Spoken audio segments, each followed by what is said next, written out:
All right, everybody, welcome back to the Here for the Truth podcast. I'm Joel Graffiti, got Yerasimos with me. This is our first time behind the mic in 2025. Excited to be back podcasting again. After a month off, we pre-recorded a bunch of episodes as my wife and I were expecting our third baby. And I can happily say that we had an amazing free birth, home birth experience. And we now have our third daughter, Tieta, who was born on December the 8th. And very, very proud to be a father of three at the moment. That being said, today we have an incredible episode for you. Mark Vicente, probably very familiar with his 2004 documentary, What the Bleep Do We Know? After that, he spent over a decade inside the NXIVM cult and ultimately became one of the pivotal and key whistleblowers in its ultimate downfall. And he was one of the key figures inside the HBO docuseries The Vow as well.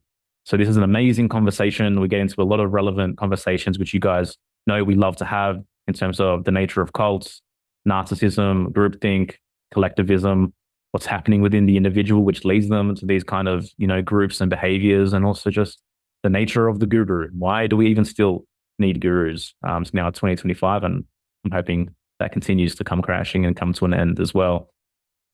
Last thing, thank you so much to our members, our Friends of the Truth members, our premium members. Thanks for your support. You guys are a big part of why we're able to continue to do this week in, week out, and we really appreciate it. If you'd like to become a member, head to hereforthetruth.com and hit the membership button, and you'll gain access to over 100 plus hours of exclusive content. You'll get deeper access to us. You'll join our private Telegram community, and you get 5 ongoing calls per month, just to really stay connected, stay aware, and become the best version of yourself. Please enjoy this episode. You are now listening to the Here for the Truth podcast, hosted by Joel Graffiti and Yerasimos. Mark Vicente is a filmmaker, speaker, and whistleblower, best known for directing the groundbreaking documentary What the Bleep Do We Know, and for his pivotal role in HBO's The Vow. Drawing from his first-hand experience as a high-ranking member turned whistleblower of NXIVM, Mark has become a powerful voice in exposing the nature of cults, coercive control, and psychological manipulation. Through his work and personal journey, he sheds light on the subtle tactics used to entrap individuals in high-control groups, while inspiring others to reclaim their autonomy and recognize the importance of critical thinking and self-awareness in navigating complex systems of influence. Mark, welcome to Here for the Truth. Thank you. That was good. It kind of encapsulates me pretty well. Thank you, man. Yeah, I worked on speaking it, editing it, making sure it felt right, and we got there in the end. So I'm glad you appreciated that. Phenomenal. Mark, Today's actually, let me tell you something interesting just to start with. I'm very raw today. I didn't mention this before we started rolling, but my friend Mike Rinder passed away yesterday. I don't know if you know who Mike was. Mike was one of the big whistleblowers against Scientology. And he and Leah Remini did that show. And he was also in this film. What was it called? I'm so embarrassing that I'm forgetting. The HBO film. Directed by Alex Gibney about Scientology. Something like Going Clear or something? Yes.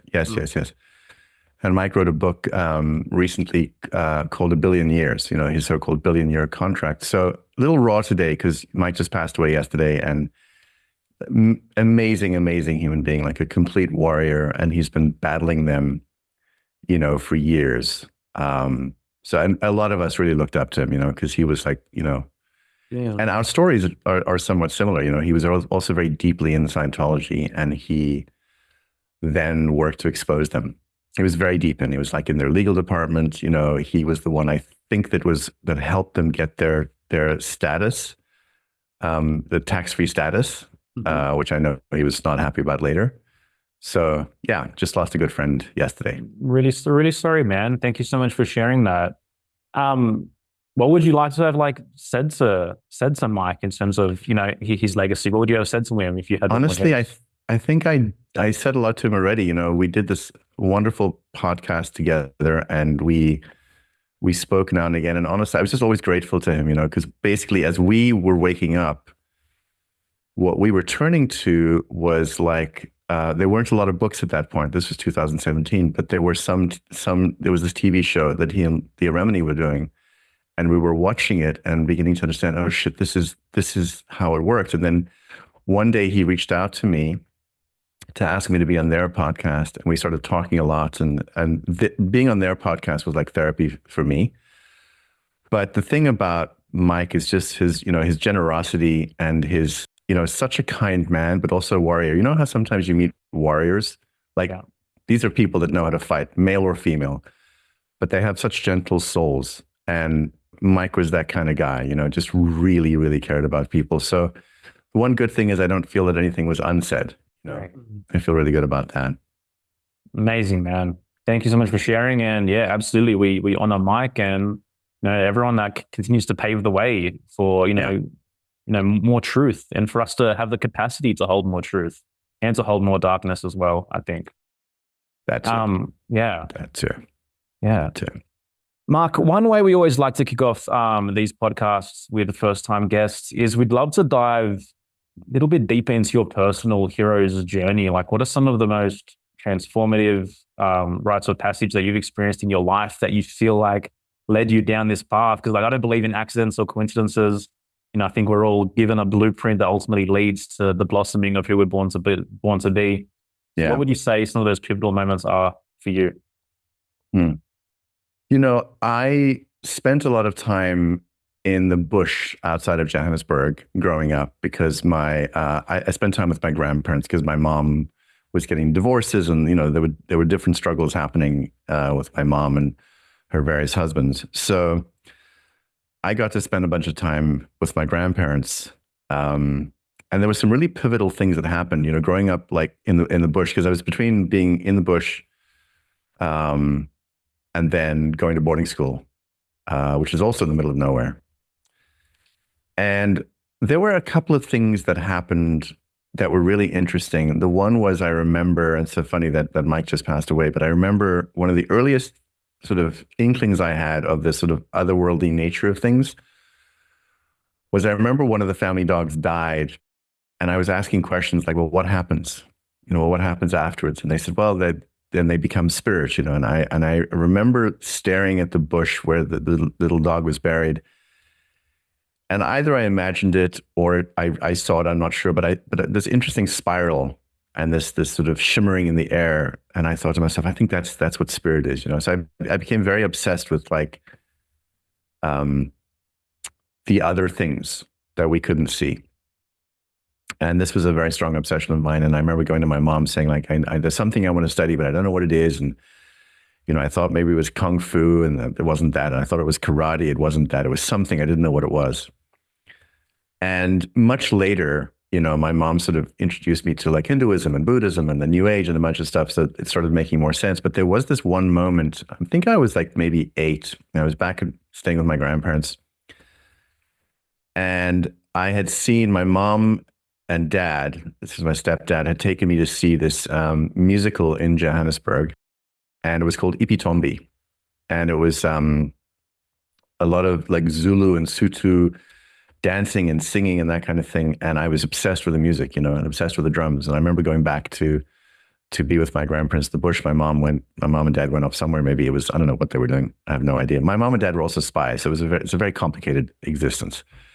But I remember listening to the music and finding these old like cake tins and, hitting these tins like I was this drummer. And something happened. I was staring out the window at the bush as I was listening to the music, and this like rush of energy went up my spine and just hit my head, and just came pouring out of my eyes as tears. And later I would think, oh, maybe that was some kind of a Kundalini experience, But at that time as a kid, I had no idea what it was. But what I do remember is that it felt like a solution to what I was seeing in the country, because I was seeing bad shit happen, and I was seeing racism, and I was asking questions of people around me, and they couldn't give me good answers. Like, why were people being treated the way they were being treated, and why were Black people not as important, or why weren't they even seen as people? And I had all these questions, and there was so much unrest. And I saw a few bad things as a kid. And when I felt this feeling, which was, I suppose, like melting into everything in this profound love, I thought to myself, if people could feel this feeling, they wouldn't kill each other. They wouldn't hurt each other. They wouldn't say anything mean to each other. And so my obsession was, how am I going to get the country to hear this music? Because if they hear this music, I was very cute. I assumed that if they heard it, they would feel what I was feeling. How am I going to get everyone to hear this music? And so in my mind, I began imagining these like massive speakers, like a massive stack of speakers, like Jack and the Beanstalk big. Because I also realized like there were mountains, around us, and they'd have to go over the mountains and reach the ocean. So that was my obsession. Well, how am I going to build speakers big enough? Because I don't know anything. I'm like 8 or 9 or whatever. And much later, so this was an obsessive thing for me, this yearning for the otherworldly nature of things and this desire to make the country better somehow. And then much later, I was actually in Lisbon with my parents, and they took me to see Star Wars. And I think it was called Guerra das Estrelas, in Portuguese. And I remember seeing Star Wars and just being blown away and finally thinking, oh, this is how you do it. This is how you reach people. Because it was all about the Force and all about this. And I was thinking that the beautiful message, but also like I was so profoundly moved. And so I decided that I'm going to figure out how to do this kind of thing. And so then my obsession began with like, I want to make films. So a lot of the early experiences were about trying to figure out how to get a message or an idea out into the world. And I think where things went, I think the problem was that a lot of what I was doing, and it's funny because I was listening to some of your episodes last week, a lot of what I was doing was trying to escape pain. I was looking for a way out of the pain that I experienced as a kid and certainly as a preteen, and growing up in a country that I knew shit was fucked up, and I just didn't know. Just for the audience, you're referencing apartheid South Africa. Apartheid South Africa, yeah. And when I went to university, like that they declared a state of emergency, and they were hauling people off to prison, and then they never came back. And I think there was so much that I was seeing. As I was a very sensitive kid, super sensitive kid. So I just felt everything. And I think that part of my spiritual yearning was to escape. And also I had this belief that goodness was the most beautiful thing. And somehow I needed to find the teacher, the method, the something that I could become that goodness.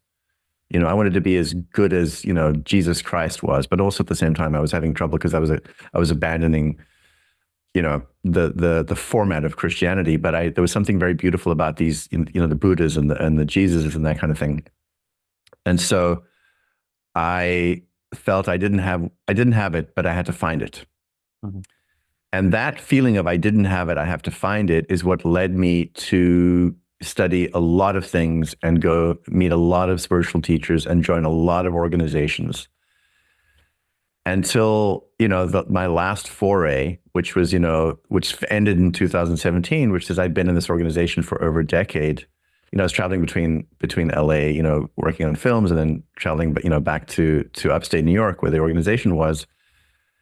And then finally realizing that like, oh shit, the guy that is my mentor is a really, really, really bad man doing really, really bad things. And I didn't see it. And I was so horrified and shocked when I realized what he was doing. And of course, then, I became a whistleblower against him and testified against him in court at a massive trial.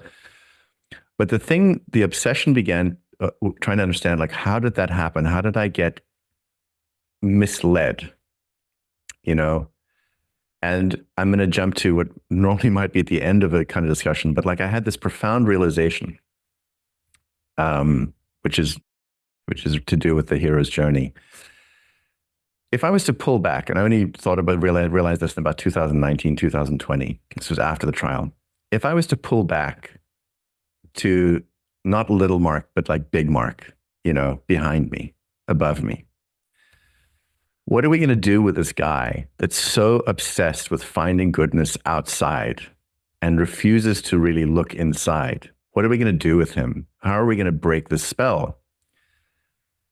And the best way to break the spell is to engineer a betrayal so profound, so shocking, that it like shocks him out of it. And that's what happened. Mm-hmm.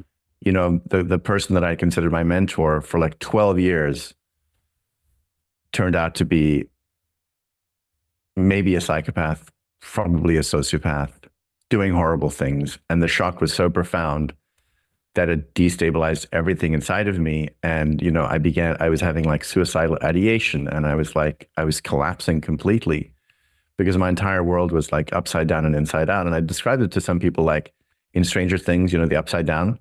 Mm-hmm. It's like I woke up in the upside down thinking, shit, I thought this was right way up. It's not. This is the upside down. And then having to flip myself back and sort of find the true me again. But in that profound shock, I threw everything out. And I sort of made the decision, okay, well, maybe Buddha was a sociopath. Maybe Jesus was a sociopath. Maybe all these guys are assholes. Maybe every single one of these motherfuckers, all these statues of all these great people, assholes. A part of me way in the background was thinking to myself, it's temporary. I'm like, well, I don't fucking care if it's temporary. It's fucking how I feel. But there was something about throwing everything out that detached me from needing to find the answer outside, which was so good. Yeah, that was my rage phase. And then after the trial, you know, my wife and I went to Portugal, and we basically hung out near the ocean. I would go to the ocean every single day. And somewhere in the emptiness, because I'd sort of emptied myself out. Now, understand, I'm not saying I was empty. I don't think you can be empty, but somewhere in that emptiness, I began to feel something inside of me approximating the feelings I had as a child, and really began to feel like, oh, that's me. Now, you could argue and say, well, that's God. I don't know, maybe, but that's me. That's me. That's not another person doing it to me. That's me. That's this deep, profound connection, which is what I'd always wanted.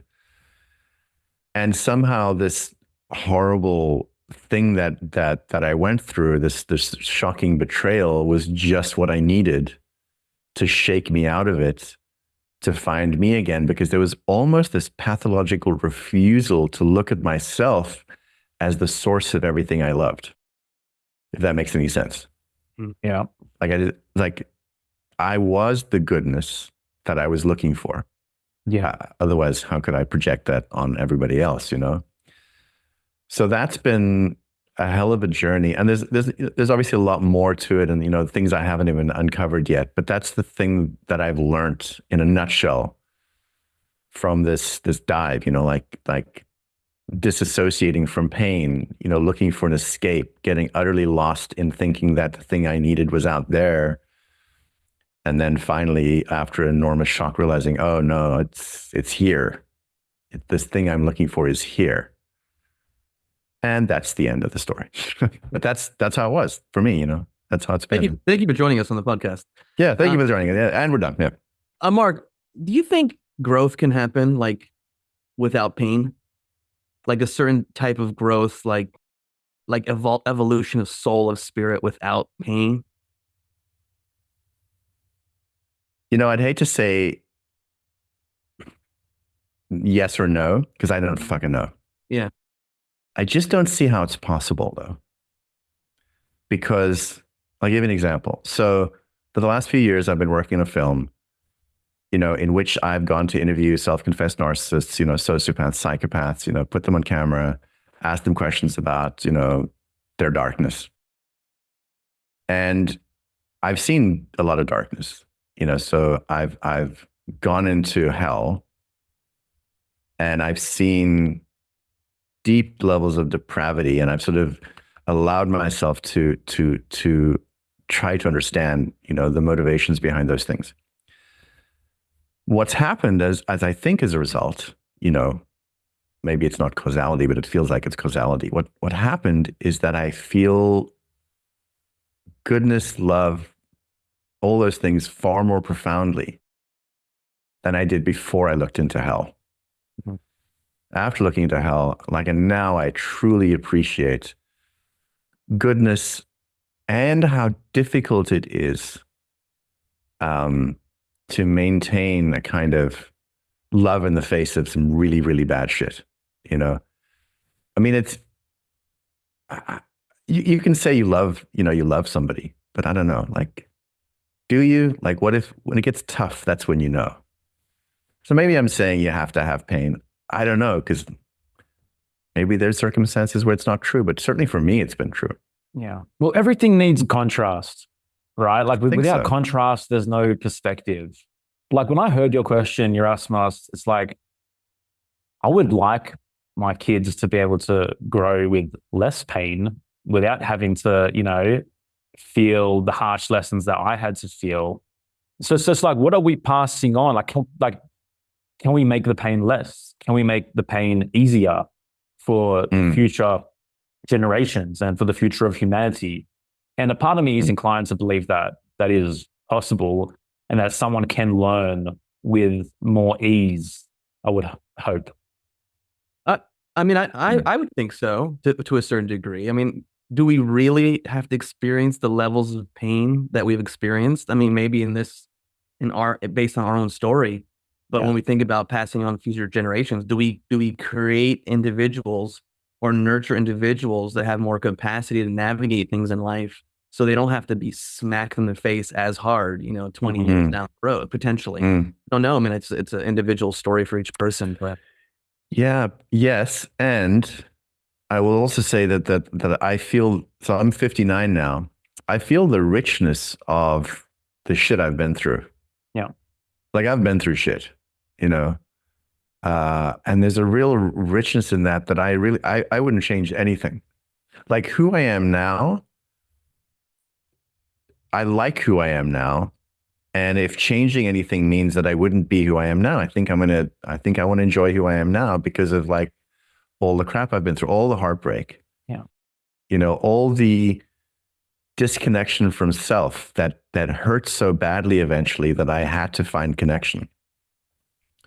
I don't know. For me, I think it's colored my life in a way that I like who I am and I feel a level of compassion for other people I've never felt before. And so I don't have kids, right? But I think about that a lot. Like, would I want to protect them from that? I don't know. Yeah. Well, I'm not a father, so. Yeah, I'm not a father either. Joel is. But even what you said reminds me of something because people very often have asked me if I have regrets in my life. And I go, well, I don't know. I like who I am right now, and every experience and every choice and everything that happened to me led me to who I am right now. So it's like, if I changed one thing, how would that impact the trajectory of my life to where I am right now? I mean, I guess a part of me would be like, oh, I wish that didn't happen. I wish my birth wasn't as traumatic. I wish, sure. But at the same time, I like who I am. I'm grateful for the life that led me to even sitting here right now and having this conversation with the two of you. That's the thing. If you're genuinely contented with who you are and where you are right now, I don't think regret can be on the table.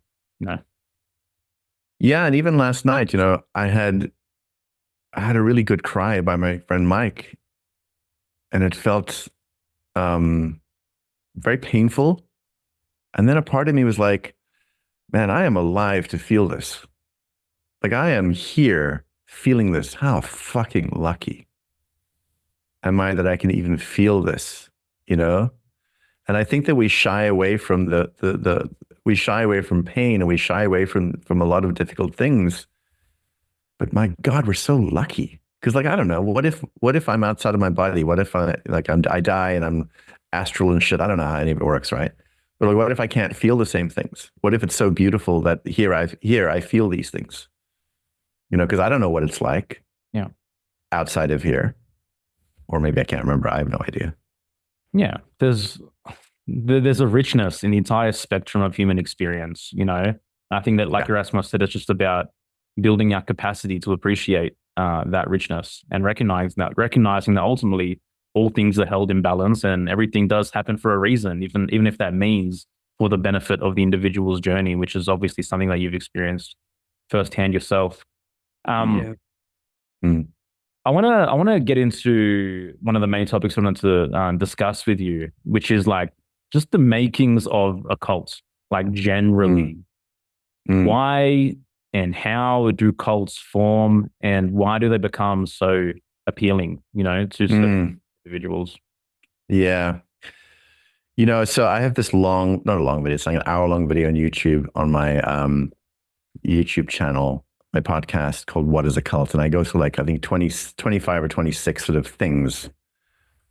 But one of the things I think that's important that I think not a lot of people look at, they talk about, you need a charismatic leader to have a cult, but I do think you need a leader with a pathology. At minimum, narcissism. And this is somebody that needs that has a certain emptiness, and they get to a point they need so much adoration to fill themselves, and they have the requisite skills and charisma to enlist people around them in a dream, but they're usually using fear of some kind, to destabilize people, to get them to like come on board because they're going to show them the way. And one of the things I see that happens in cults is they're always promising some kind of escape from where the person's at. So people that are in some kind of pain are given a way out of that pain. And what happens is the leader often says, well, the way out is through me, my teachings, or me. If they're a very spiritual type of cult leader, it's through them. Or if they're, I don't know, some human performance thing, it's through the teachings or through the tech.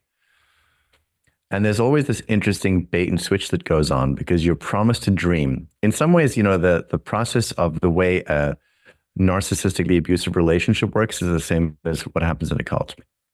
There's love bombing at first, right? And the student is yearning for something. Every human being has some kind of lack. Every human being has, whether they feel it or not, they have some God-sized hole that needs to be filled, and there's some lack. That's just universal. Everybody has it. And what these people are very good at is seeing the lack and then saying, yes, well, we can solve that lack. And who doesn't want to have the dissolution of that kind of pain? And so people are drawn in, but there's always this bait and switch. There's this love bombing.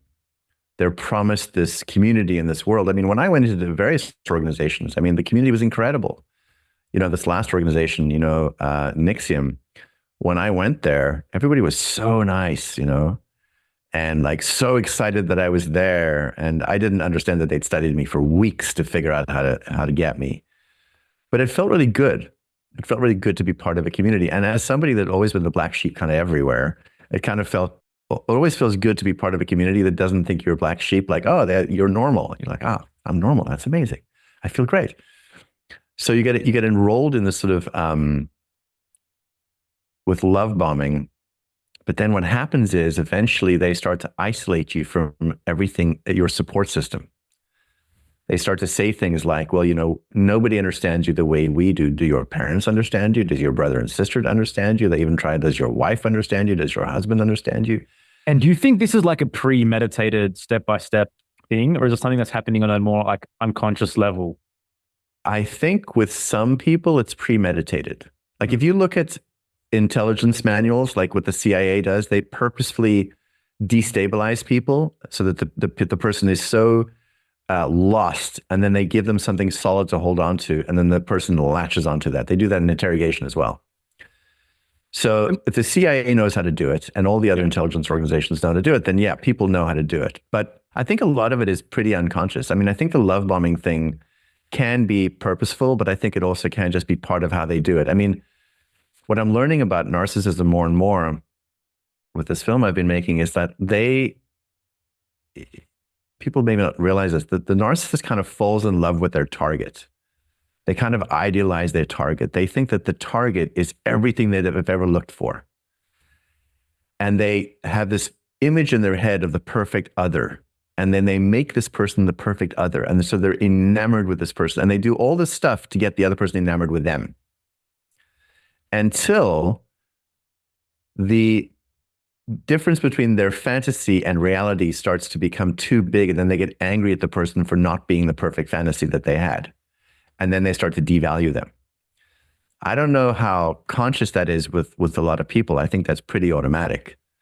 But it is pretty consistent, because what happens eventually in a cult, is you get isolated from everybody so that you have no support system, and then you get devalued eventually, and then you're trying to get the love back. There's all this intermittent reinforcement that happens, you get a bunch of praise, and then the praise is taken away, and then it's kind of random. So you're never sure, like you're looking for the praise again. Like people say, well, why did she stay in that relationship? Because some of it was good, and she still wants the good, and she's waiting long enough to see if maybe the good will come back. So I feel very sad when people diss on people. They get stuck in these things, but there's all this complex psychological stuff at play where there's a lot of bad shit that happens, but there's some good shit, and the good shit's really good.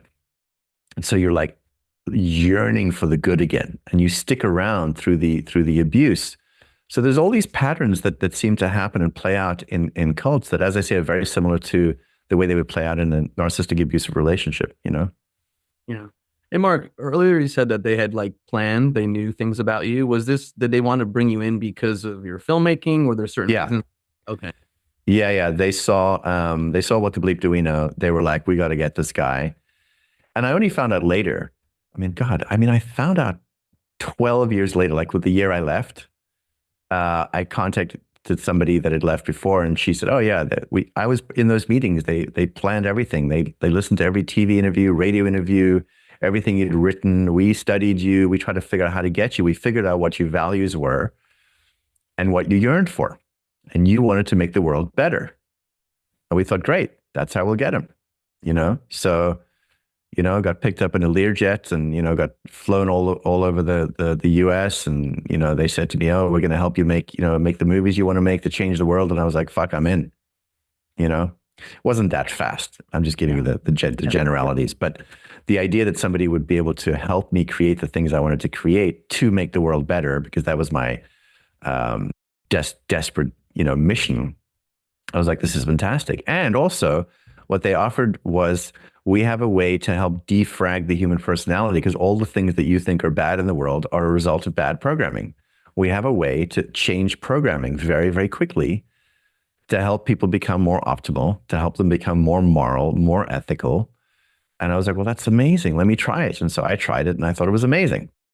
So it didn't take much. For me, I wasn't yearning for the community as much as I was yearning for a way to execute my mission. That's what I wanted. And they figured out that's what I wanted. And so they offered me everything that looked like I was going to get it, until I immersed myself more deeply. Because, one of the second in command said to me, listen, if you want to be serious about working with the leader, who's like one of the smartest people in the world, you need to spend some time here. And I'm like, well, I'm kind of busy. I'm writing a book and I'm about to make a movie. And, and they said, well, she said, I think you need to like put those silly things aside. Because if you really want to do like, this thing you want to do in life, like you need to take it seriously. So when you spend some time here, and I said, okay, I'll spend some time. And I said, how long? She said, a year. I was like, fucking hell, you fucking serious? All right, I'll spend a year. It's amazing how much damage anybody can do to your psyche in a year, of brainwashing you and sort of isolating you from everything else. It's quite amazing. Yeah. Ultimately, is that year that was spent, like, is that one of the things that led to the cult's downfall, with what you observed and with your own disillusionment? Or was that after that? No, that was sort of my induction, into it. Yeah. I think what happened is I saw all kinds of issues over the years. But at one point, even, 10 years in, I remember taking a walk with Ranieri, the leader, saying, there's a psychopath in the system. There's somebody's playing the system. And he was like, who do you think it is? And I said, well, I think it's so-and-so. And he said, oh, and, so we were having discussions. It never occurred to me like he was the one playing the system. So he was toying with me. In fact, he wrote things that I read this out in court. I found right before trial, I found I transcribed a conversation he and I had, and he pitched me a story. And the story was about this corporation. And the corporation, there was this guy in the corporation, he was a really good guy. And he had a mentor. And he and the mentor were chatting about that there's somebody in the organization that's a psychopath that's doing stuff. And so he would go to the mentor and say, well, I think it's this person, I think it's that person. That was early. That was like maybe the third year I was in. That's exactly what he was doing with me. Because the trick, he said at the end of the story, is that the mentor is the psychopath. Wow. He was literally playing me, pitching me a story of what he was doing to me, because he loved practical jokes, loved them. And he loved long practical jokes, So right before trial, I found this thing and I was super fucked up. I think that's actually in the vow. The moment I find the letter, I think, we shot that day because I was so messed up. And I was just shocked. I was shocked at the level, the level of evil and how long the game had been played, because I realized in that moment that his great joy was breaking somebody. He really loved that.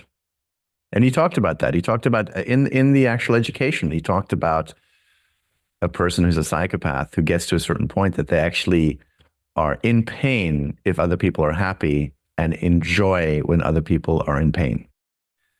He talked about how people get cross-wired, and it didn't occur to me that that was him talking about himself, It's like that's the magic trick to some degree. Yes. It's like, let's just talk about these things that you would think I wouldn't be talking about these things if I was that thing. Exactly. Exactly. Well, this podcast has taken a dark turn, hasn't it? Actually, everything I do got a dark turn at some point. Well, that kind of leads me to what I wanted to ask next. Like, did NXIVM get positive results? Was there a positive method or a positive process that led people to positively transform in any way? Early on, yes, to some degree. But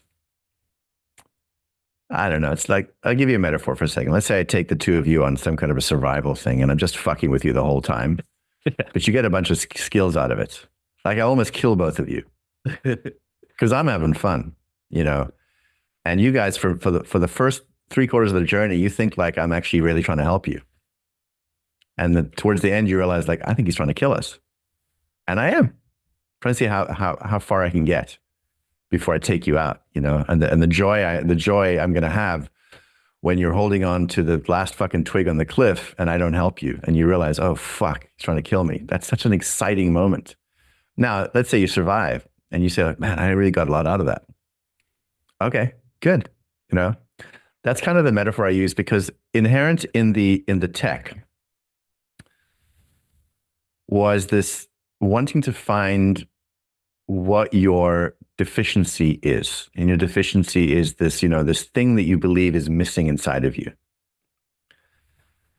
which is reasonable, because all the things you do in your life are to try to fill that place. And a lot of the things you do are not good for you. Also sounds good. But nobody tells you about how they're going to break you down because they're going to keep on pushing. They can keep on pushing, like what's, trying to get further and further under things, undermine every single thing. Like I remember one training I did where Ranieri was running the training and he said, can you name 3 times you didn't act out of your, I'm going to say words that are more understandable, act out of your ego, but really out of, a pure sense of motivation. And I wrote down 3 things. 2, I wasn't so sure. 1, I was like, this was fucking selfless. And then the process then was he would break down and say, well, to show you how everything was actually about your ego, that you didn't have any pure motivation whatsoever. So in the midst of all the stuff that feels kind of like you're getting somewhere, you're also being broken down to where you're a piece of shit at the end of the day. And the only way to not be a piece of shit is to supplicate yourself more and more and more and strip your ego more and more and more, which means basically strip your boundaries and your defenses more and more and more until there's kind of nothing left, which is why towards the end, one of the arguments I had with him, especially the woman he was working with, is I said, they seem like they've lost their soul. They're skinny, they're malnourished, they seem haunted. I was talking about one of them in particular, and he's like, well, she's not too skinny to like not get her period. And I'm like, what the fuck are you talking about? In my mind, I was like, why are you even talking about her period? What? So I've had people say to me, oh, but there seems to be good stuff about it. Yeah, if you pulled it apart, I have no desire to do this, but maybe if you pulled it apart, there might be some good stuff. But I've done somatic therapy since then that's been extremely effective and far more powerful. Because Ranieri took stuff from, spirituality and from NLP and from Scientology, you know, I always caution people when somebody says to you, like, I have to break you down to rebuild you, just fucking run. Just run. You know, I don't want to ever put anybody in a position again where they're going to be the person determining how much I need to be broken down. I'll go do that myself, like in the fucking desert or jungle or whatever, but I'm not having anybody else make that decision. And I know there are people that have teachers and masters and gurus and everything, and they think that's cool. I've just had some bad experiences, and I'm kind of like, you know, done doing that. I'm also not sure that you need to be broken down completely in order to be rebuilt. I think that's not necessarily true. Rebuilt into what? And what's wrong with the way you are? See, that's the other thing about cults. It's basically something wrong with you. We're going to fix you. You know, and if you haven't found out what's wrong with you, after this 10-day retreat, we're going to fucking show you what's wrong with you. We're going to show you all your limiting beliefs, every way that you're getting, you know, in your own way. Yeah. You know, and of course you want that, because every person that's introspective recognizes at some point, I sabotage myself. I have these programs where I'm doing things that are counterproductive for my dreams. Everybody goes, yeah, of course. And so what they do is they give you that honey, but then what they're doing is they're literally breaking you down. They're breaking your psyche down. And they're saying, this is what's required for you to have a breakthrough, you know? Yeah, they exacerbate the void, you know? Yes, exacerbate the void. Yeah. Yes. And like, yes. Everyone is ultimately searching for, like, how you started this podcast, like that inherent goodness within themselves, to know that they're okay, to know that they're appropriate and fit for life. And it just seems as though on that search, instead of like finding the real thing and, you know, going straight to the source, there's just like all these Pied Pipers in the forms of gurus that are like, I have the answer, I have the answer, I have the answer. And it's ultimately that kind of dynamic that, like I mentioned, continues to like confuse and create this deeper sense of like loss and void within oneself. And there's not many religions or teachings or whatever that actually teaches you to build a sense of self, right? To build one's self-esteem, to develop a friendlier relationship with this being that you are. And like, even within like, you know, mainstream Christianity, like we put selflessness on a pedestal, like the less self that, you know, I can be aware of somehow means the more moral that I can be in the world and in my life. Yeah. Yeah. It's funny, you know, my wife and I were talking about this whole thing as well, about like, you know, everybody's shitting on the ego all the time. You know, it's because of your ego, you can't do this or that or the other. It's because your ego, you know, you want to be safe, you want to be comfortable, you want to be lazy, you want to be this, that, and the other. And our way is a little different now. Like, we're interested in embracing what they think is bad. Yeah. Like, let's just hypothetically say that we were created by fucking aliens or whatever. I don't know. Aliens, God, who gives a shit? So yes, we have this thing, we have a true self somehow, which we don't know what that is. And then we have this ego structure. We have it. We're not getting rid of it. Like, why is everybody trying to get rid of it? It's like fucking cutting your legs off. Fucking have legs. 3-dimensional world, gravity, fucking great. Why is the ego so bad? And all this business of like the ego is bad seems to serve people that have massive fucking egos. Yeah. People also like use that word in so many different ways. Everyone just throws the word ego around to mean different things. I mean, like, I come from Greece. I speak the Greek language. Ego is I. So like, why do you want to get rid of the I? Ego, ego. You know, and it's just like, it's just silly to me. But again, people would attribute like, oh, ego is like the bad parts of you. You know, like, oh, you want to do things in the world, or you seek things. And I just like, I just could never get hip to a lot of the new age stuff where it was like, you know, get rid of it. Yeah, I think, and also for me personally, like, I found that incorporating everything that I am as much as I can, I seem to get better results. And by better results, I feel more whole. Like I am capable of this. I am capable of that. I am angry. I am sad. I was crying yesterday. I was crying this morning. That's part of the whole fucking package. I don't know what the package is, but it's part of it. Because I feel like we do that with emotions as well. I've been thinking a lot about this, we have feelings that we try and suppress. And it's a funny game we play because we're suppressing feelings that are there anyway that can't be suppressed because we know they're there because we're trying to push them down. And that leads to a kind of psychosis for people as opposed to just going, oh, I have this feeling I'm having right now. Yeah. That's cool. And not having a whole stush about it. It's just like something I'm having. And I feel like we've and I don't know what the cause of it is. Maybe it's religion, maybe it's whatever, but like, it's not just religion though, because I see it in a lot of different groups. I mean, I see it in I'm seeing it now in America. I have the last few years. There's a kind of religiosity in, let's say, I don't know, social justice movements or whatever the movement is. Yeah. If you do these things, then you're good. If you do those things, then you're bad. And those people will say, well, I'm not religious. I'm like, that's funny because you're doing the same patterns. It's all the same. You're trying to suppress parts of yourself, trying to cut your parts of yourself off. I notice in people, you're trying to seek your source of approval outside of yourself. Yes, exactly. But also there's this profound, I've been seeing it, I was a hardcore environmentalist for many years. And I remember at one point realizing we really hate human beings. We really hate ourselves. I'm like, that's not good. Now I see that a lot. I see that in a lot of movements. There's a level of hatred. Right now in America, if you're white, you should hate yourself. If you're a man, you should hate yourself more. And if you're straight, you're fucked. There's 3 reasons that I'm just horrible. Yeah. And this seems to be a perfectly reasonable way to proceed for people. I'm like, guys, this is insane.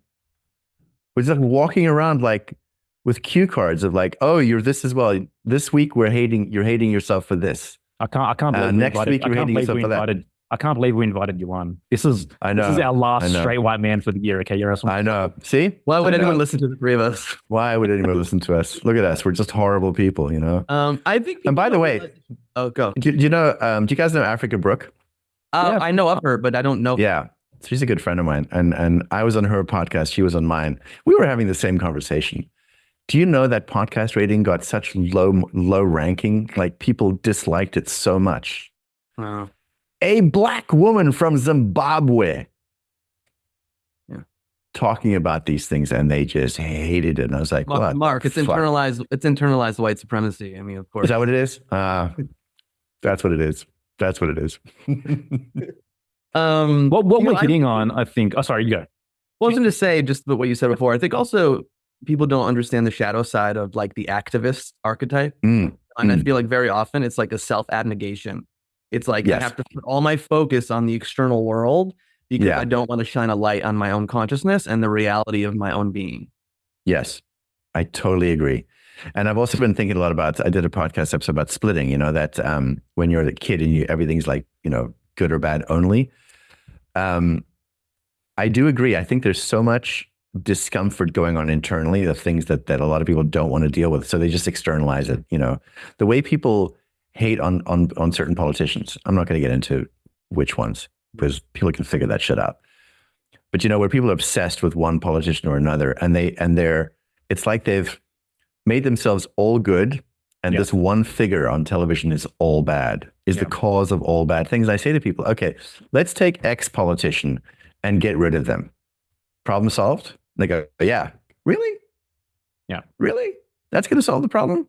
Think about it. No, that's going to solve the problem. I'm like, then there's another group of people that can just project that person is all good and there's zero bad. There's no nuance, Correct. Absolutely. Yeah. I'm so interested because I was somebody that was locked in a system where I thought I was right. And then I woke up and realized, oh my fucking God, did I get that wrong? I am so interested. And I talk to people about this all the time on my podcast or when I meet them, in imagining for a moment that this thing you believe so strongly, what if it's not true? What if I was raised know? Jehovah's Witness, so I'm very familiar. Yes. So, like, because everybody's so sure of their position. That's why I'm not sure about a lot of stuff. If you start to talk to me about God, what God is and God isn't, I'm like, I don't know. I don't know. And I'm not going to kill anybody over it. Yeah. And I'm not going to yell at anybody over it because I don't know. It's too fucking mysterious. It's just mysterious. And we can all agree it's mysterious, Yeah. And anybody who comes in my orbit and says it's not mysterious, it's this. Here's a 1,000-page book describing it. I'm like, okay, well, good for you. You're speaking my language. I mean, I just can't stop talking about this need for certainty and this need to convince people that you're certain. It rubs me the wrong way. And because I've been there in my life, banging people over the head with, this is it, this is this is that, this is the truth. And I'm just like, I like living in the I don't know. I like being able to hold the tension of opposites within and to like maybe have some convictions, but at the same time to go like, well, what if I'm wrong? What if I'm not right?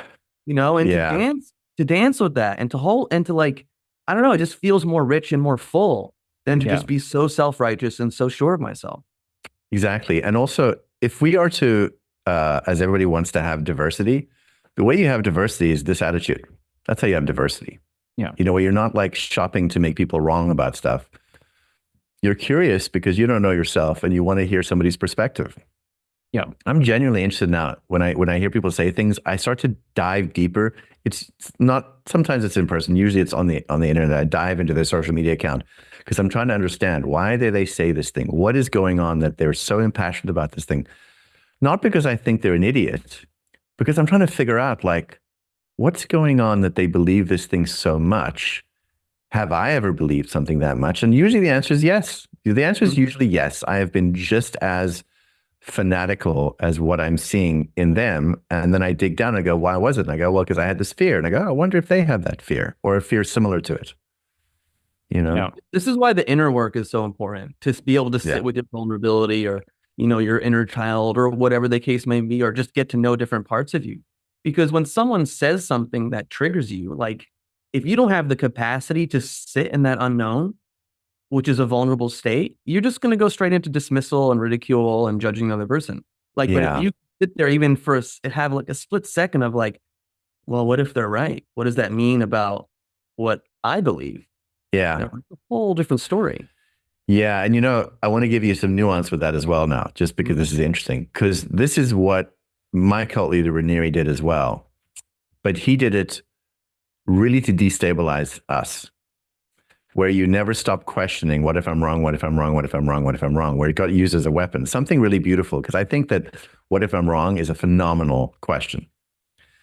And unfortunately, it's like the scalpel thing, you can use it to, fix or kill. He used it to destabilize people to the point that they didn't have any idea of what was what. Yeah. Where they couldn't even figure out, because I think one of the most important things is for people to figure out is, is what are you drawn to? What are you not drawn to? What is goodness for you? What is not good for you? I think it's part of, initial identity. And so he was trying to break that apart. But I do think the open-mindedness to wonder, like when I lose my shit, I'm always fascinated afterwards, not usually during. During, I'm right. After I lose my shit, I'm like, well, that was fascinating. What the fuck happened there? And then I always go like, what was that really about? Because I don't think it was about what I think it was about. I think it was about something else. I think it was about some childhood wound or something, some place where I felt I didn't maintain my boundaries as a child. Maybe that got triggered, but I'm really fascinated at like what happened. Yeah. I think that curiosity is important. I wish I had that during my when I lose my shit. But usually it's my wife going, calm down, breathe, She's usually the one telling me to breathe. Yeah. I've seen firsthand someone who I would consider a narcissist weaponize the like, how can you be sure? How can you know? What if you're wrong against you as well? But it's only powerful against you as long as you still have that person on a pedestal or still need someone else's approval to like, justify and to confirm what you're thinking and your discoveries, et cetera, et cetera. But see, I think we have spirituality, and self-development like the wrong way around. we shouldn't be looking to God initially. We shouldn't be looking to the metaphysical, the mysticism, etc. We need to start with objectivity. And this is why like I'm such a big fan of like Ayn Rand, the rationalists, the individualists, because we need to really get a grasp on the facts of reality first and foremost. Otherwise, we're going to get so lost and disillusioned simply looking out there for answers, like, what are the facts? I'm a human being. I exist. I have needs that need to be met. I have this internal world which I need to bring congruence to. I experience guilt. I experience desire. I experience, urges such as manipulation and lying. Okay, that doesn't mean something's inherently wrong with me. I need to deal with these contradictions because there shouldn't be contradictions. Everything that I'm experiencing is there for a reason. So how do I grapple with that and work with that so I feel like a coherent, congruent human being? And then it's from that place of groundedness that I can look up and start asking those bigger questions. Tell me just a bit more about there shouldn't be incongruencies. Well, so what I mean by that is that culture, religion, etc., wants to say that we shouldn't experience desire. We shouldn't experience urges of manipulation or lust or etc., etc. And what I'm saying is that there's nothing inherently wrong with you. We all have those experiences. It's just how do we fit them into our own personal philosophical framework so they're not driving the wheel of our life, as opposed to taking on what spirituality or what religion is saying to me that, oh, this is wrong. So each time that you experience, any of these quote unquote negative emotions, you self-lash yourself, so to speak. Yes. Yeah. Yes. Yeah, no, I totally agree with you. It's so interesting, that program, where we wherever we got it from, where we punish ourselves for just being who we are. Yeah, man. That somehow the way we are is a problem. Look at the Garden of Eden story. Why was Adam kicked out of Eden? Why the fuck was he kicked out? That's bullshit. Because he sought knowledge, right? He wanted to know more about reality. He wanted to know more about himself. He had passions. He had desires. He wanted to have sex. Like, fuck. I think it was the first corporation trying to control humanity. That was why they made that story. It was the first psyop. Yeah, man. Well, if you look into the roots of Gnosticism, it's very, very interesting because I place the roots of Gnosticism at the base of a lot of this stuff. And the roots of Gnosticism basically says that you don't belong here. You are a soul trapped in the prison of your body, and you are in the prison of your body, trapped in the prison of the planet. And your primordial ultimate goal in life is to escape all of this, right? Yes. And that's at the base of the collective psyche. Yes, it's insane. It's insane. I was thinking about that the other day. I was thinking about walking around thinking I'm in prison. Yeah. Okay, then you're in prison. I mean, like, we're only getting out one way. So like, here we are. Yeah. Your entire life needs to be atonement for this sin and this guilt, which you just inherited from everyone else and that you had nothing to do with. That's the only reason for your living. Yeah. I don't understand how it's healthy to tell someone that like to transcend their body or their body is a prison when like this is what we're experiencing the world in. We have physiology, we have a nervous system. Yeah. I think it's a way to dissociate people because the more dissociated people are, the more controllable they are, you know? And, I have, at different times in my life, looked into like the kinds of stuff that intelligence agencies do. And they're very aware of how to destabilize people. That's why a lot of the sort of the programming that I'm seeing in the world, and I don't just mean like media programming, but just the kinds of things that get put out, they seem engineered.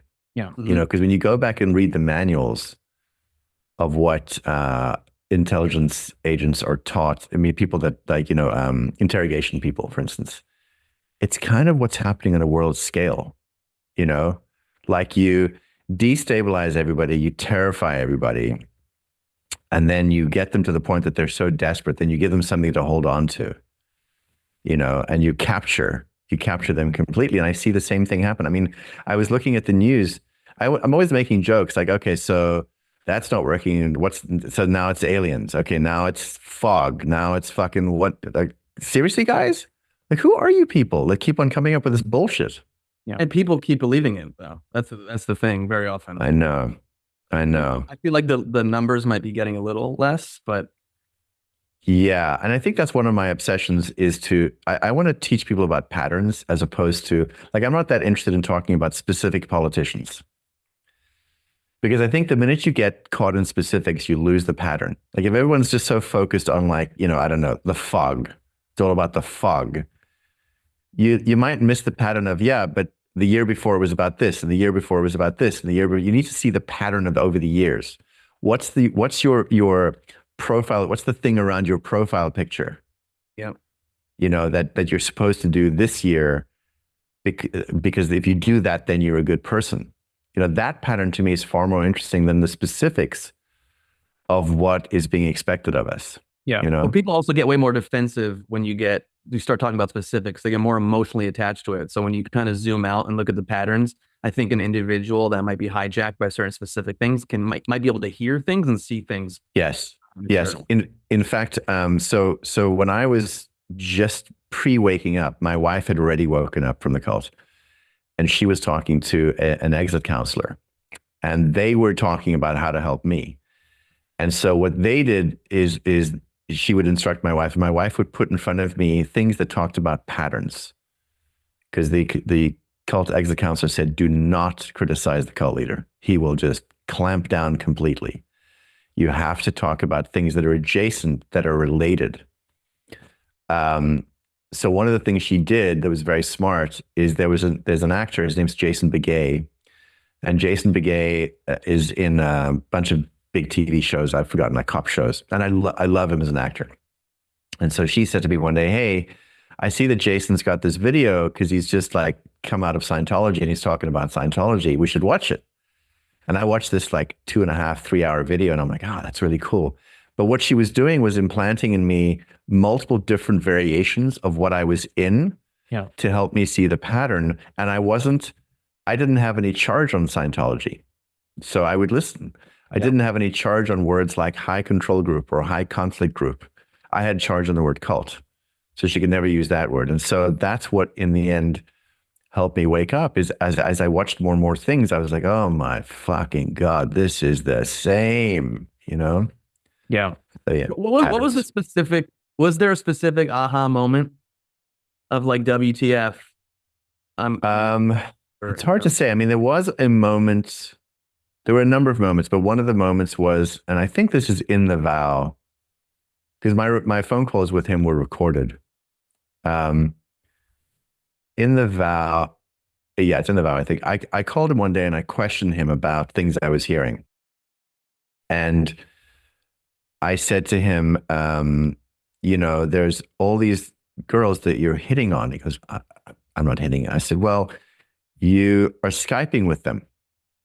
And he goes, no. And I go, yeah. And I said, I thought you didn't use Skype. I tried to Skype with you for fucking 10 years at times, and I thought you didn't do that. He goes, I don't. And I knew he was lying. And so I kept on pushing, and he lied. And I was like, oh my fucking God, he just lied to me. Mm-hmm. That moment was so interesting, because that moment was like the floodgates opened, because in that moment I thought, if he lied about this, what else is he lying about? And then I began asking questions about this and asking questions about that. And then he was saying, well, tell me who these women are. And then I said, if I tell you and you're the head of this organization, like I think you might be, then you'll release their collateral. He's like, I would never do that. I said, okay, I'm crazy. And he's like, oh, I'm not saying you're crazy. I mean, it was this weird dance. And I realized, you motherfucker, you're lying, you're lying, you're lying. So that was one of the big moments, because this was somebody that I really trusted to tell the truth. So did you start waking up and then start recording and filming things without his knowing that you were becoming disillusioned with it all? So the weird thing was that pretty much all our conversations were recorded, but what happened is that I woke up and I was still running an intensive in Venice, actually. And I went to the intensive realizing what was going on. And I basically went to some of the people and I said, you need to get out. You need to get out. And they were like, what? I said, listen, all your girlfriends are being invited into something. Do not let them get involved. Get them out. Get them out. So that I was doing, but I was recording all the conversations. There was one conversation where he once said to me, don't record this, but it was just part of what we always did. Because what usually happened is, because he was such a brilliant mind, like when we finished a conversation, I'd transcribe everything and I'd read what he said and try and understand the deeper meanings and shit like that. His need to be lionized in the future is part of his downfall because he wanted everything recorded, But yeah, there's incredible things that were recorded. I mean, we couldn't even get, we got some stuff in the vow, but there's a lot of good shit that, the world's never heard. That's pretty fucking amazing. Maybe one day I'll let it out. Yeah. Yeah. What you were saying before about, the patterns and about how we're constantly fed something like, month after month, year after year. Like my curiosity and my question is like, if there was no audience, there would be no need for the theater, So what is it within the individuals that needs to continue to watch this movie and needs this clickbaitness? Because the most viral things on the internet is shit like this. I don't know. The question is like, why do people want to see this stuff? Yeah, like that's what's like, instead of like being like, oh, why are they doing that? Why are they trying to control us? Like for me, it's like, no, what's happening within you that needs this to keep happening, And I think that's where people's work really, really lies. I think so. I did this cool course. There's a psychologist. His name is Richard Grannon, and familiar. Yeah. Yeah. Richard and I. He's like a narcissism expert, and Richard and I recorded a course last year it's called Narcissistic Cults Decoded, something like that. It's about the similarities between narcissistic relationships and cults, because they're virtually identical. And one of the things we talk about, and we have to be very cautious because people are very sensitive about victim blaming. But we talk about, look, there are some conditions in us that make us gravitate towards these situations. We're not causing the person to be a psychopath, but we are gravitating towards us. For instance, I wanted spiritual evolution of some kind. I wanted cessation of pain. And what I saw in my leader was somebody who was unperturbed by stuff, not bothered by stuff. Later, I realized that wasn't true. Later, I realized he actually was bothered by stuff. But I didn't understand that I wasn't looking at somebody who is spiritually evolved. I was looking at a psychopath who didn't have anxiety about all the shit I had anxiety about. So I was gravitating towards a solidness that I wanted because of something lacking in myself, of this need to have an external anchor because I refused to engage my own anchor. That part is on me. Now, did I know what I was doing? No. It doesn't mean like, well, I made a mistake. No, I was just being me. I was being me with my program, with my upbringing. And then when I hit the fucking wall of reality, I was like, oh shit, what is going on that I keep on doing this? And then I looked back and I thought, oh, that's what's going on. And then I began to, as you say, address those things. Why this need? What is it about our own light as a species, generally speaking, that we just do not want to engage with? Why? What is so terrifying about this? There's something inside of us that is so brilliant, so bright, so staggering. And people will touch it sometimes in a meditation, or they'll be like in nature and they suddenly like touch the face of the fucking universe. And they're like, what the fuck? And it's so scary and big and massive that it's painful. And I'm so interested in what in us does not want to engage with that part of ourselves, but looks externally for it instead. Yeah. With this like pathological need, but will not stop and turn inwards, Because I could say to you, that refusal of mine to connect deeply with myself may have caused some of the bad choices I made. Again, I'm not blaming myself. It's the way I was raised and the things I went through, and I didn't understand that yet. And once I, as I said, once I hit the wall of reality and I rethought things, I would realize, I need to really turn inside, not like turn inside in the way I had been for decades doing spiritual mumbo jumbo, like really, really go inside, Yeah, man, for sure. One of the things that I've noticed, particularly through my own personal experiences, with Jehovah's Witnesses and whatnot, is like this need for specialness, in a really inauthentic way. It's specialness in terms of like, someone else telling me I'm special, but also specialness in terms of I have this secret truth that no one else has, and I was lucky enough to find it. Yes, no, exactly. And actually one of the things on that video I did is called the secret knowledge, like you're offered secret knowledge, and that there's that part of us. It's a very childlike narcissistic impulse to want to be special. Like I've been in different groups, where we studied a bunch of psychic phenomena and tried to increase our psychic phenomena. And like, I imagined myself wanting to have all these psychic abilities, which made me feel better than the really insecure way I felt about myself.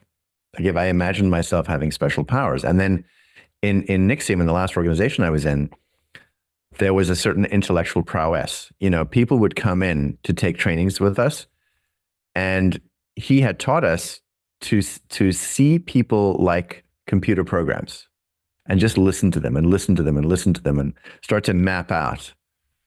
Remember in Minority Report, that whole heads-up display thing? Yep. It was like that. The person would talk and you'd map everything out and you write stuff down. You'd write out what they were saying and you'd start to get a map of their psyche that you could then ask them questions and repeat things, and they would go like, oh, the fuck did you know that? And it wasn't that hard because, you were mapping out what they were saying. Is this like an NLP kind of exercise? Kind of like NLP, yeah. But that feeling of like being superior, is like crack cocaine. If you feel very insecure and you don't feel superior, suddenly, you're in a position where you feel like you have the special sauce. Yeah. And it's very, very attractive. And that's one of the things they do is they tell you, we're going to give you tools to have abilities that when you meet people and you talk to them, they're going to think that you're psychic and you're not. You're just using science. And I was like, that sounds fucking great, And my friend Sarah Edmondson, my co-whistleblower, the one that showed her old brand to the New York Times and everything. My first meeting with Sarah on a cruise ship, it was a film festival at sea, and her boyfriend, who was a director, had a film there, and I was one of the judges, and I was having dinner with her and her boyfriend, and I saw some stuff she was doing, and I pointed it out to her, and she was so blown away because it was totally true, totally accurate, and it shifted something for her, like just in a few minutes. And I felt this feeling of like, God damn it, like the abilities I have now, this is awesome, Yeah.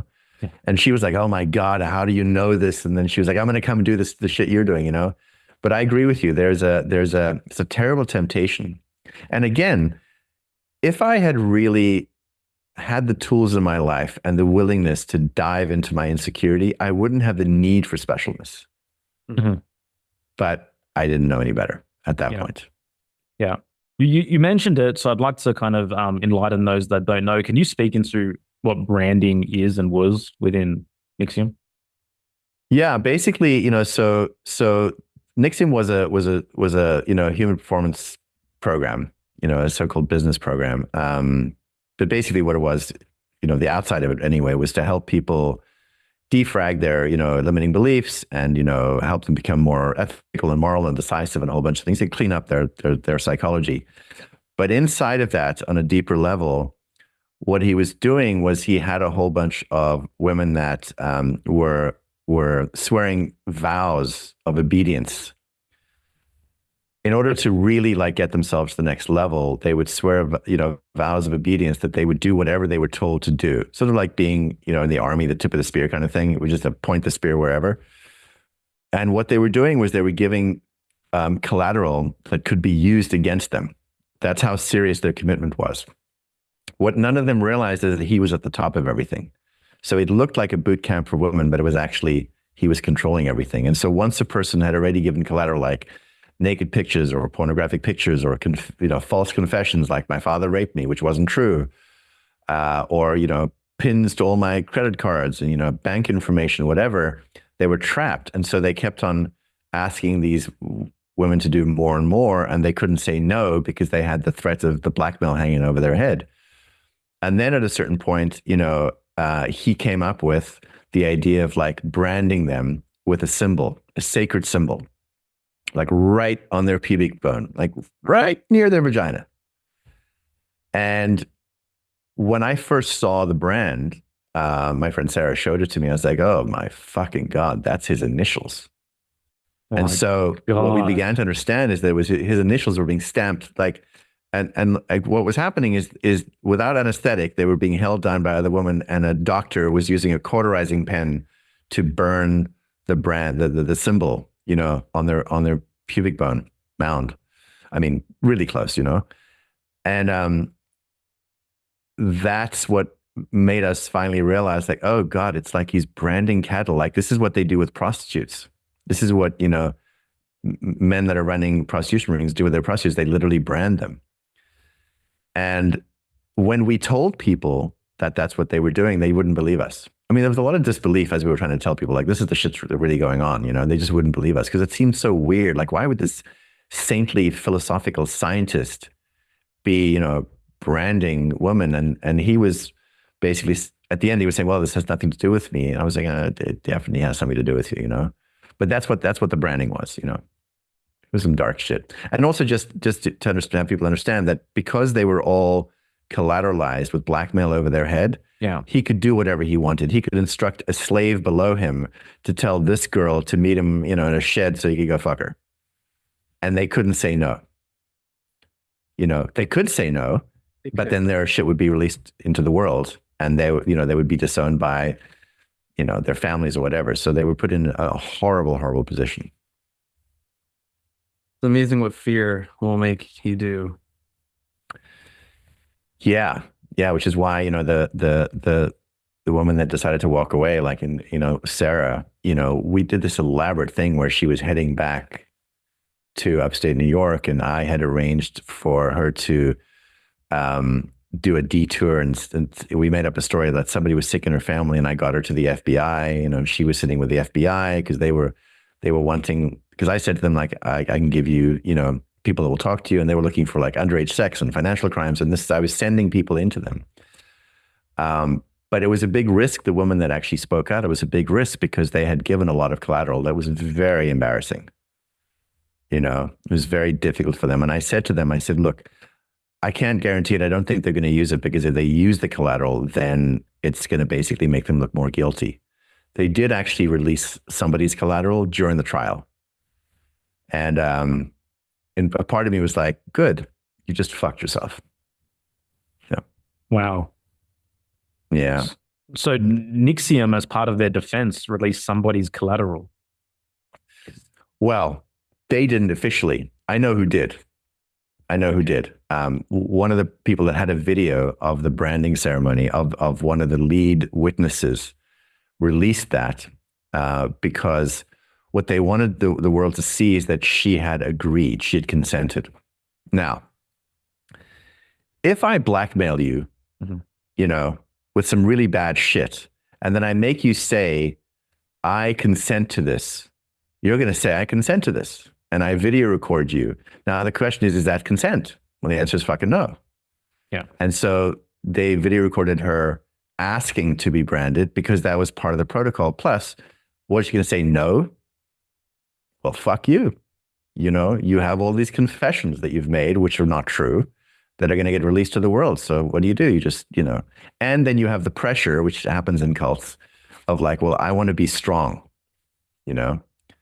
Like any man who thinks, oh, that's bullshit. Well, imagine being in the military where you're required to do something and they say, do it. What are you going to say? No, I'm not going to do it. Fuck, you're going to do it.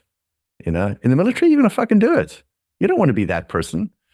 So there's so many complexities to it. But yeah, somebody released that video, and I heard a rumor that it was going to be released. And I do remember telling the FBI, I think it's going to get released. And then it was, which didn't help them at all. Yeah. You know? Man. Yeah. It's just wild, when you think about all of this. I wanted to ask you something, Mark, because it's been, I guess, my observation that when I find that people that have maybe healed from narcissistic abuse or maybe exited a cult, they tend to see things like this and behaviors that like government, is trying to do as well. Do you find that that's the case as well? So here's an interesting thing. A lot of my close friends, we can see it. A lot of the cult experts can't, and we don't understand why. We're so fascinated. One of the things I think that happens, not to everybody, but in a cult, you reject the government, you reject the medical world, you reject psychology, you reject all these things. Then you come out and you realize these people were fuckers and did bad things. And then with some people, they then embrace the opposite. So now everything the government says is true. Everything Big Pharma says is true. Everything the psychological community says is true, because that was untrue, but all of this is true. Yeah. I am interested in the fact that there are a number of people who've been either in abusive relationships or in cults who can see the last 4 years, especially, what's been going on. It's very clear. Like, I don't have to have known anything about the content of what's been going on, but literally the pattern of coercion is what led me to think something about this is awfully familiar. And so a bunch of us were like, oh, Jesus Christ, we left a cult and here we are again, same thing again. But what is interesting to me is that a good amount of the experts, the academics can't see it. And I'm really, really fascinated. Like I'll talk to them about the pattern, and then I'll talk to them about this pattern is occurring in government. And they'll immediately go, oh yes, the other side does this all the time. And I'm thinking to myself, really? Yeah. That's the best you got? The other side? And I'll say, don't you think that our side is doing it as well? And they go, no. I said, really? Don't you think that we're being coerced? No. And I'm like, good Lord. And then what I understand eventually is that there's many reasons, but one of the things I understand is that people are not media literate. They don't understand what's happening in media. Like there are people, like I shot news when I was much younger. So I was, I went into townships and I shot stuff, and then I went back home and I watched the television and the stuff I shot and them lying about what happened, lying about who killed who. And I'm like, that's not what happened. And that means you think like, Jesus Christ, they're all lying. So I think what happens is, especially with American media, it's so slick that people are not media literate enough to understand that if you're seeing the same thing again and again, if something's being pushed really, really hard, it's not because they care about you. It's because it serves the corporation that funds them. You are literally a puppet with the corporation's arm up your ass, or the CIA's arm up your ass. That's what's going on. But they don't see that. They see what they think is independent thinkers and independent journalists. So that's interesting to me. I think that people are much more easily brainwashed by the media than I thought was possible. However, I am seeing a shift now, because now I'm seeing more and more people are seeing that there's a lot of lies going on. So I'm hopeful, because the mainstream media is not changing their tactics. They're doing exactly the same thing. But a lot of other people are saying, oh my God, you're doing the same thing? Like, don't you know that we can see? And they don't know that we can see, because they live the people that broadcast things live in an alternate world of kind of elitism and kind of power. They don't know what the common person is like. They've lost touch. Yeah. Completely. Yeah. And you can see it in the execution, as well. It's so disconnected. Yeah. Do you also think the people in academia, I don't want to call it like the cult of academia, but in some instances that people think they're too smart to be fooled? Look, I do. I'm special. I went through the academic system. I have a PhD or whatever. I'm not saying all PhDs I do. feel that way, but generally speaking. I do think it's that. And also on a very general level, I'm going to generalize it immensely. What I see with academia is out of touch with reality. they're in the world of models and theory. You know, like I remember years ago when I was a camera technician, and I worked at this camera house, you know, for like movie cameras. And I worked at this camera house, you know, in between jobs because I wanted to learn. And I would work there for free. And I remember we came back from a job in the desert. And the desert, you know, it's this fine particles of sand, and it gets into everything. And the cameras would come back and they were a fucking mess. And the engineers would be like, how are they not taking care of this shit? Like, how are they letting this happen? And I go, do you know what it's like being in a sandstorm? You can't protect shit. And if you're being told to roll, you roll. You're trying to cover shit with plastic, but it's getting in everywhere. And the technicians couldn't understand because they lived in white rooms with gloves. So they weren't in touch with how it was. And so what I would say to them is I said, go out in the field on set. Remember one day, this one guy, his name was Mike Markham, wonderful guy. He went on set one day and he's like, Jesus Christ, it's like a fucking war. And I go, it's like a war. Because you're blowing shit up, you know, you like war movies, you're blowing shit up and there's sandstorms and cameras are getting burnt. I mean, I've destroyed two cameras in my life, very expensive cameras. Academia is a bit like that. They don't live in the real world. They live in a world of theory. And so they don't have enough interaction with the real world. That's why they come up with some of the bizarre fucking bullshit they come up with and then are shocked that people are not on board, but then have a convenient understanding that basically the people that are not on board lack empathy and are sociopaths or, you know, they're right-wing extremists or whatever, because why wouldn't they, you know, embrace our brilliant ideas? Because we're going to redo Marxism for the 7th or 8th time, because this time we're going to get it right, because none of the other people understood how it really works. Yeah, it's just never been done properly before. Yeah. Yeah. Yeah. Yeah. Yeah. Man, it's just looking back, you know, this time that we've lived in, you know, obviously you're both older than me, but like, it's just a trip how like each generation has their own lessons to grapple with and has their own disillusionments to kind of move through, you know? And like retrospectively, fuck, it feels like we moved a long way.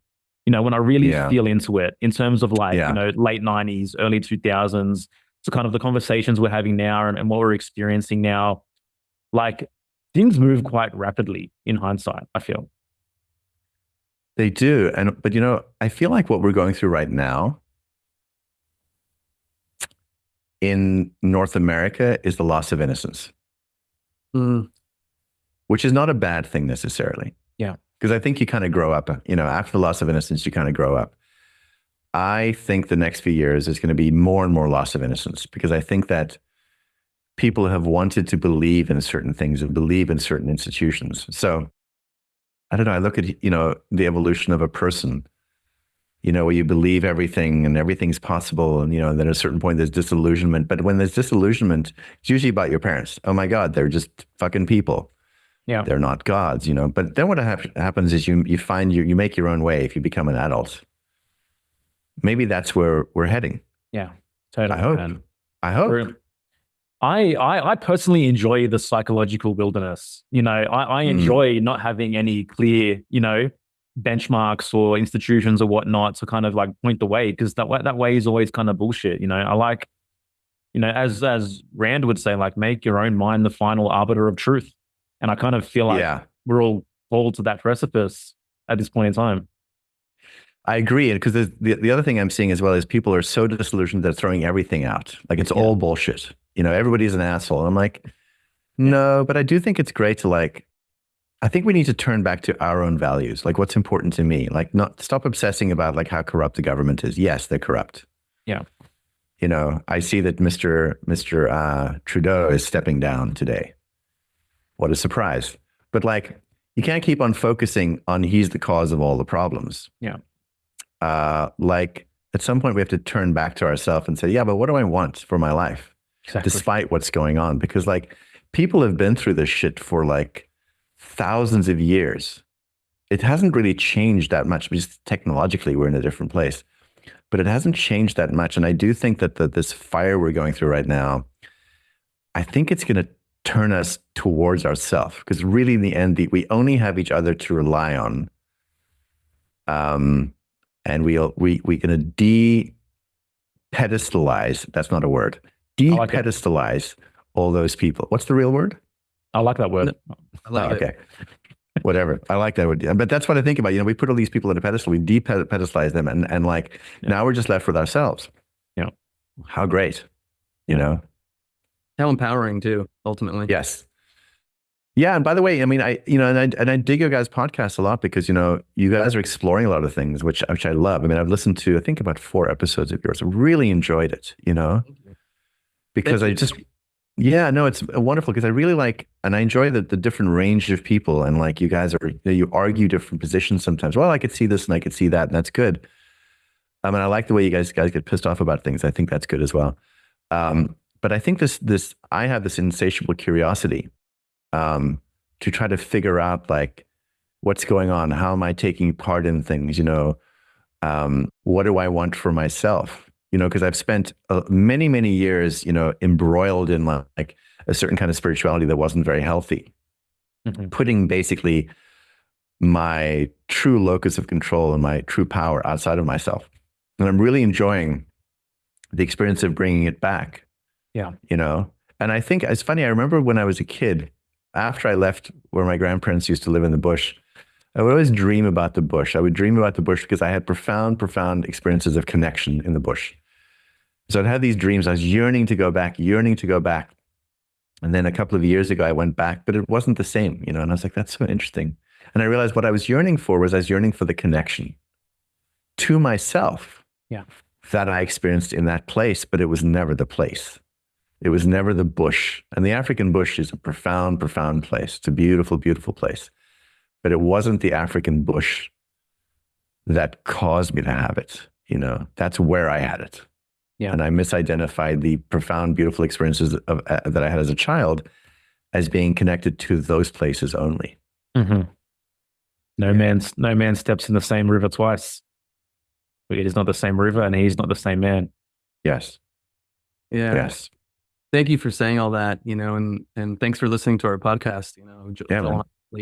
We want to put the onus or the focus back on the self, on the individual, to do the work necessary to heal, to grow, to own yourself, to know what you like, to know what you value, and to bring it into the world, and then to build communities based on honoring each other's individual nature in that regard. And we like to have lots of different conversations on a bunch of different subjects because, like, why not? I'm not going to say Joel and I agree with every single thing that every one of our guests says. I mean, and like, we want things to come up to the surface. Like, why are people afraid to talk about like controversial subjects or even subjects that the consensus thinks, oh, that's fucking ridiculous. Like, let's let it bubble up to the surface. And what does that do to you? There's lessons in that. Like, if you're so triggered by a subject that you want to ridicule and dismiss, like there's gold in there for the individual. And so, like, we like to push the envelope a little bit, but ultimately at the end of the day, like, we're in the personal development world, and we want people to own themselves and to truly embrace the I. Kill your gurus. Yeah, like, exactly. Like, fuck, like the whole guru world. I'm just like, I'm over it. Like, I don't ever want anyone to talk about depedestalize. I don't ever want anyone to put me on a pedestal. Yes. If someone tries to or has tried to in the past, I might receive that and say thank you and go, you know what? I'm a human. I'm fucked up. I do some shit that's not ideal. Like, I'm just on this journey just like you. Yeah. You're right. And that's one of the things, like, sometimes people ask me, like, what's the way to do X, Y, and Z? I'm like, I don't know. You'll find a way, because I don't want to be that. I want to be that person. Yeah. I'm very involved in figuring it out for myself, But the other thing I was thinking as you were talking is this whole thing of being terrified to speak. I think people are starting to find their voice again. And I think, like, I'm at the point now when I get negative stuff, people saying negative stuff and calling me this and calling me that. I'm like, you know what? Fucking grow up now. Come on. It's time. It's time to grow up. It's time for me to stop negotiating with trying to have them understand. Like, just grow up. Yeah. That's the last few years has been the reign. Remember that period of time with that movie Revenge of the Nerds, which was, I don't know what time period that was. Yeah. It's enough now. It's enough with, revenge of the uptight fucking people. It's enough. You know?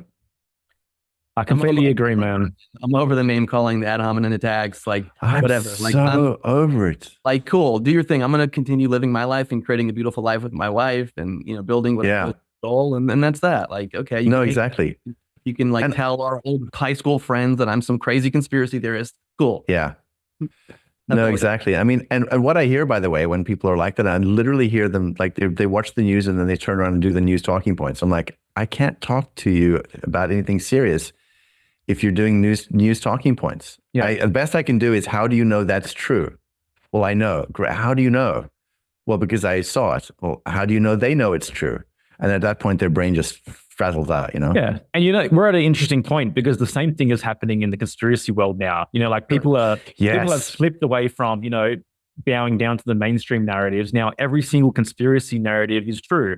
And every single conspiracy influencer has the truth. And anyone that disagrees with, the opposite of what they thought, was not true, being the mainstream, and now, they're getting attacked. It's so interesting. The conspiracy wars. Like I see this podcast comes out and then this one debunks that one and that one debunks this. I'm like, guys, fucking take a chill pill, Yeah. That should be a t-shirt. Take a chill pill. I like it, man. Thank you so much for your time. I'm so glad that we were able to connect and for you to be here. I know you're good friends with Lubomir as well. All-time favorite episode of ours. We absolutely love that. Oh my God. It was such a good episode. What an amazing human being. He is an amazing human being. There's no doubt about that. Like he is deep. He is deep. Yeah, you could feel it too, right? We're like immediately sitting down and like there was something about him. Anyways, I think Lubomir should start a cult. I might join that one. He could. I don't think it would sit well with him. But the thing I like about Lubomir is that, every time we've had a conversation, he was in Lisbon for a while and then we were hanging out and, going out to places and stuff. Every time I would ever ask him a question, he always took a moment and it was like he was always checking in. What do I really feel or believe about this thing at the moment? Like he was never just spouting out like something he read or something he'd prepared. Yeah. It was always just checking in. And I love that because like for me, that's something I'm trying to do is like when people ask me questions about stuff, I don't want to just come out with the intellectual thing. I want to check in like, how does it feel today? Because today might be different than yesterday. And that's what I love about Lubomir is so his I don't know if it's he's striving for authenticity or just like that's his mission or whatever, but like that man is authentic, Yeah. Yeah, exactly, man. And the fruit is in his production. You look at his art and you get a deep sense of, the internal things that are happening and his overall philosophy, which is what true art should simply be, the outward expression of one's internal experience. And, you get a good glimpse through his as well, for sure. Exactly. I should be his agent. You know that? I should tell him. I should be your agent, man. I'll say good shit about you. You'll never say about yourself. Yeah, exactly. Mark, thank you so much for your time, man. Is there anything you'd like to leave our audience with in closing? And also, if you'd like to turn their attention to any particular works or upcoming works of your own? Yeah, I mean, I think just in terms of like the stuff I'm doing, I mean, follow me on Instagram and my website, markvicente.com, and then just go to my website. It's called empathynotincluded.com. So www.empathynotincluded.com. That's where there'll be information about that film, which will be coming out this year. Oh, amazing. I don't really have a particular message. I just think like the thinking about just circling back to my friend Mike, who just passed away yesterday. The thing that he and I both talked about is like the mission was to help free people's minds, to take the shackles off of people so that they had the freedom to explore and express their true self. And I think that that's really the most important thing. And that's why I am not a fan of true cults and coercive environments, is because they suppress that. Mm-hmm. And what I want for people, as I want for myself, because I also want to take my own shackles off myself, but I want to do everything I can to help take shackles off people's mind and perception so that they can see themselves more clearly. That's what I love doing. Beautiful, man. And it's a beautiful mission, and we're completely on board with that for sure. Thanks for being here. Everyone else, thank you for listening, and we'll see you next time. Thanks for listening, guys. Great to be back podcasting again. If you want to view this whole episode in full, you can head to hereforthetruth.com. You can view all our episodes there as well, which are categorized by the topics that we have. psychology, spirituality, government, conspiracy, freedom, all the rest of it, but also just an amazing number of resources there as well. You can hit on the coaching and offers tab, learn more about our upcoming 10-week program, Rise Above the Herd, which will be running for the 12th time, or you can jump into a number of our quizzes for a deeper self-reflection. Anyway, hope you enjoyed this episode and stay on the path, and we'll see you next time. Smoking mirrors, I'm seeing through the illusion. Waking up in a time they think you're in a delusion. Somebody set the alarms, cause they be too busy snoozing. I'm in a DeLorean, fast forward in evolution.